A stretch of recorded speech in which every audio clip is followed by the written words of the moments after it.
June, cover up tattoo ni Buan. Yan, nagmahal, nagpatattoo, nasaktan, pinatakpan.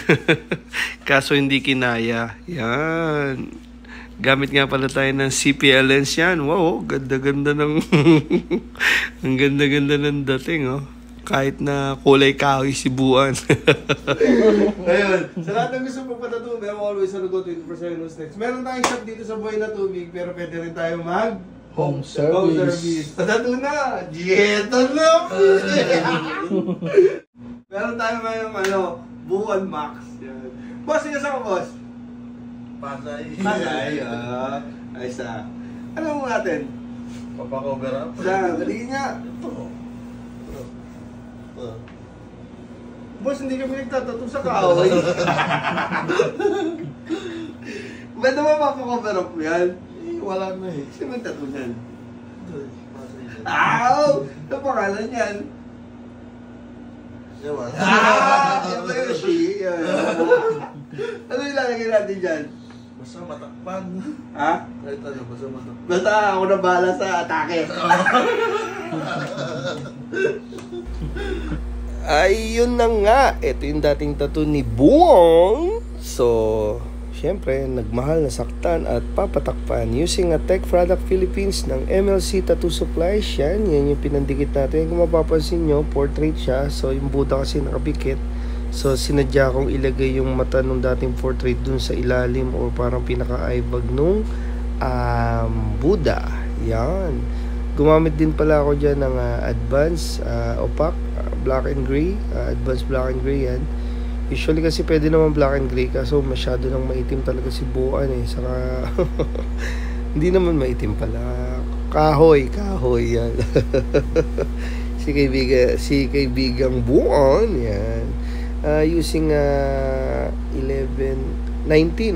M1 tapos ayan 7RL and tapos naka-live po yan sa Mewa TV FB page. Tapos gamit natin foaming soap ng Tech Product, pamahid glide ng Tech Product, and then yung ink mixing solution yan, meron sila dyan. Kung mapapansin nyo, medyo talagang halos hindi na talaga makita yung detalye. Pero syempre tsatsagain nyo. Ang voltage ko dyan is 6 lang. Yan. Tapos dahan-dahan lang.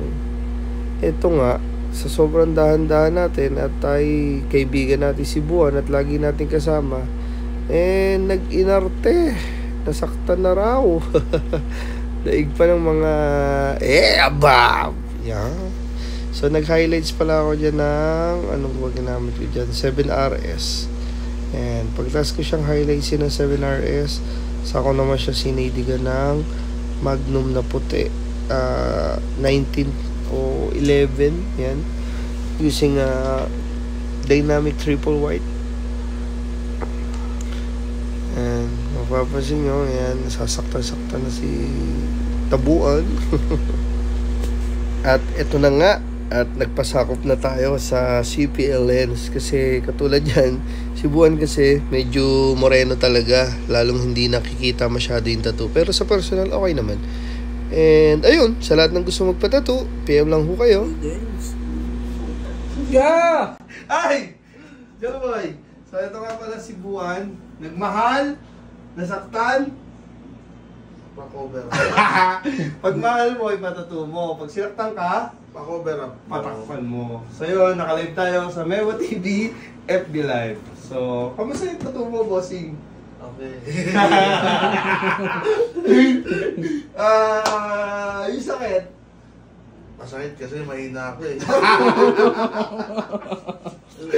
Ayun, sa lahat ng gusto magpatattoo, meron always on the go 24/7 next. Meron tayong shop dito sa Buhay na Tubig, pero pwede rin tayo mag Home home service. Patattoo na! Dieto na! Yun. Gumamit tayo ng CPL lens dito para mas mawala yung glare, mas mapaganda yung kulay detailed. So, ayun. Hindi kinaya ni Bossing Buan, kaya in progress po yan. Alright?